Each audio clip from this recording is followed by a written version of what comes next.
In this video, we are going to show you how to move buttons in Shopify. If you want to move buttons in your Shopify theme in the store, it's very easy. It's not really that hard. All you need to do, of course, you need to be signed in. And once you're logged into your dashboard, I want you to look at the left-hand side. This is your main options here.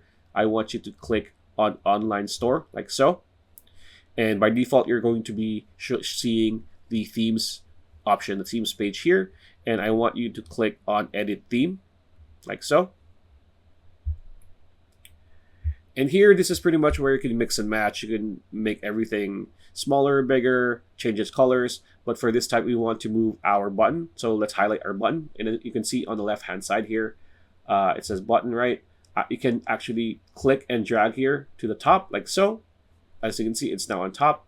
Or make it go back to the bottom, right, at the same time.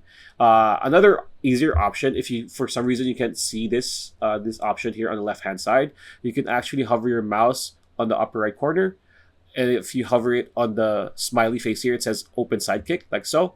You can just open sidekick here, right, and just ask it to move the button wherever you want it to be moved.